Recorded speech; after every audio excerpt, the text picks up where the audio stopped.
Assalamualaikum warahmatullahi wabarakatuh. Yang saya hormati, semuanya.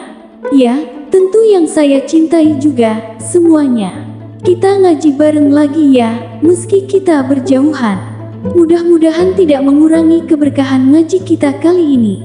Beberapa kali ini, saya sering membahas tentang mandi besar. Ya, karena memang persyaratan permasalahannya juga agak cukup banyak di dalam melakukan mandi besar. Dan ini tuh wajib diketahui, loh, terutama bagi pasangan suami istri.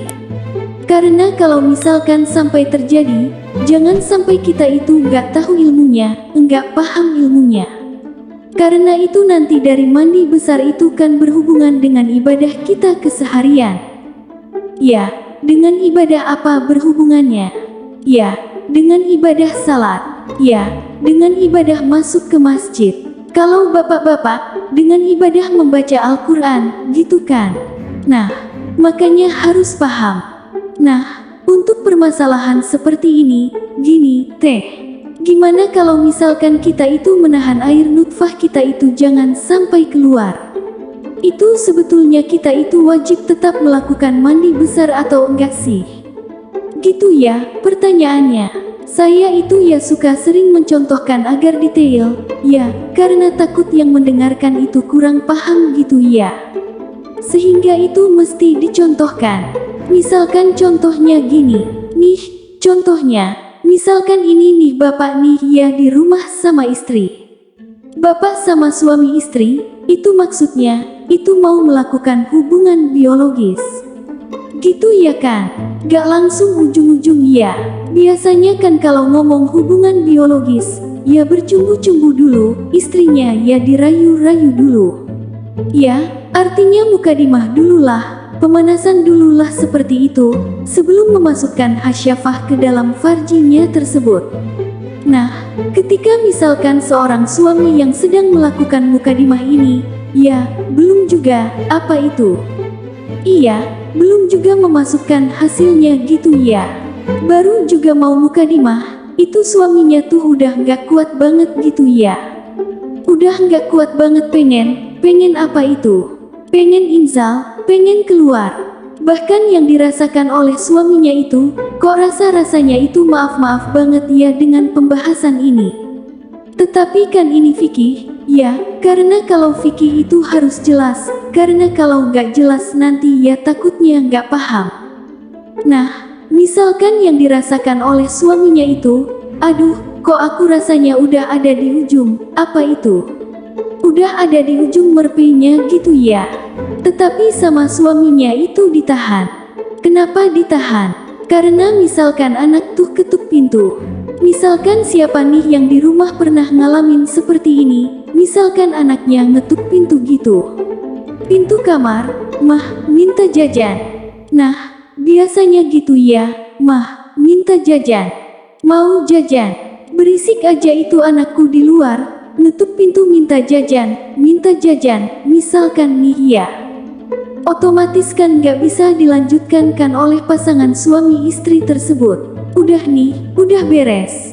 Nah, gak keburu dilanjutkan, misalkan karena anaknya nangis atau gimana lah. Sehingga istrinya itu yang menenangkan dulu anaknya. Nah, yang menjadikan pertanyaan itu bagi sang suaminya, itu tuh harus mandi besar gak sih?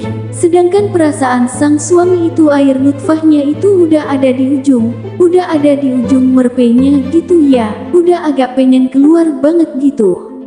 Maka kalau saya lihat di dalam kitab Majmu' Syarah Muhammad, ya, di sini bisa dilihat pada juz kedua pada sahifah 140, asali satunya dia permasalahan ketiga.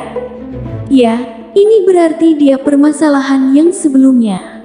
Lalu misalkan seorang suami merasa, tuh suaminya tersebut bintu halil mani sampai mau sedikit lagi mau keluar air nutfahnya, ataupun air maninya itu udah sampai agak di ujung-ujung gitu ya, mau keluarnya tetapi sengaja ditahan oleh suaminya tersebut. Sehingga karena ditahan, sehingga tidak sampai keluar dari suaminya itu, maka tidak perlu melakukan mandi besar ini menurut yang disampaikan menurut para ulama fatan. Jadi, kalau di dalam kitab Syarah Muhammad, Ini meskipun sang suami merasa udah agak di ujung banget, kayaknya kalau dipegang akan keras, kayaknya akan keluar deh. Tetapi kan belum terlihat keluar dari ujung, apa itu Mister P-nya itu? Maka para ulama, maka hal itu tidak mewajibkan untuk melakukan mandi besar. Alasannya apa? Karena yang mewajibkan mandi besar itu jikalau keluar jeli mani. Kalau misalkan udah sampai keluar dari batang Mister P suaminya itu, kalau udah sampai keluar ya baru. Kalau itu mah wajib melakukan mandi besar. Dan si bapak ini kan mau keluarnya juga kan sebelum memasukkan hasyafah milik si bapaknya ke dalam farji milik istrinya. Sehingga tidak ada alasan untuk melakukan mandi besar. Karena tidak ada dua alasan itu, tidak memasukkan hasyafah ke dalam farji dan keduanya wahoru jelmani, karena enggak keluar air nutfahnya.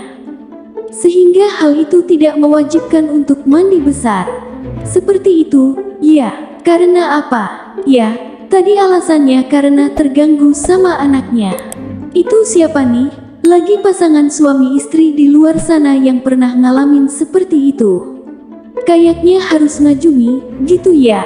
Tapi insya Allah, ya, mudah dipahami, ya. Apa ya, sudah saya bahas kali ini. Ini mesti paham, ya. Wallahu a'lam. Wassalamualaikum warahmatullahi wabarakatuh.